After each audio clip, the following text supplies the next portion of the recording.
شروع کرتا ہوں اللہ کے نام سے جو بڑا مہربان اور نہایت رحم کرنے والا ہے۔ حضرت زید بن ثابت رضی اللہ تعالیٰ عنہ کہتے ہیں کہ نبی صلی اللہ علیہ وآلہ وسلم اپنے خچر پر بنی نجار کے ایک باغ میں تھے، ہم بھی آپ کے ساتھ تھے۔ اچانک خچر بھٹک گیا، قریب تھا کہ آپ کو گرا دیتا۔ 6، 5 یا 4 قبریں تھیں۔ آپ صلی اللہ علیہ وآلہ وسلم نے فرمایا، ان قبر والوں کو کون جانتا ہے؟ ایک آدمی نے کہا، میں۔ آپ صلی اللہ علیہ وآلہ وسلم نے فرمایا، یہ لوگ کب فوت ہوئے؟ اس نے کہا، زمانہ شرک میں۔ آپ صلی اللہ علیہ وآلہ وسلم نے فرمایا، یہ امت اپنی قبروں میں آزمائی جائے گی۔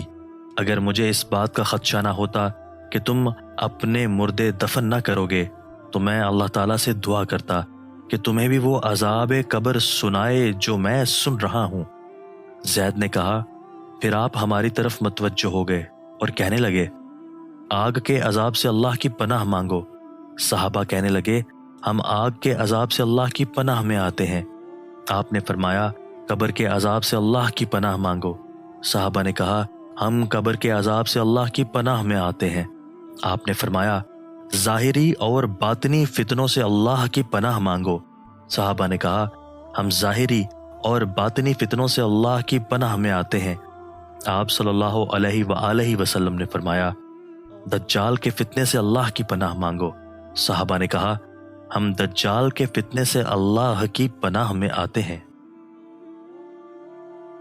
حضرت ابو سعید خدری رضی اللہ تعالیٰ عنہ کہتے ہیں کہ میں نبی صلی اللہ علیہ وآلہ وسلم کے پاس آیا، آپ بخار میں تپ رہے تھے۔ میں نے اپنا ہاتھ آپ پر رکھا تو لحاف کے اوپر سے بخار کی حرارت محسوس کی۔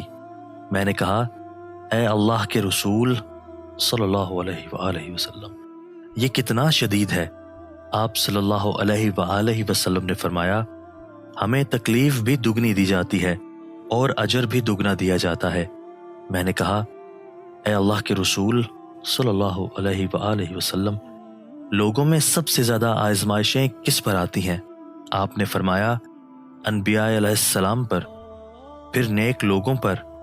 کسی کو محتاجی میں آزمایا جاتا ہے، حتیٰ کہ اس کے پاس صرف وہ چادر بچتی ہے جو اسے ڈھانپتی ہے، اور وہ آزمائش میں اتنا خوش ہوتا ہے جتنا تم میں سے کوئی شخص خوشحالی میں مسرور ہوتا ہے۔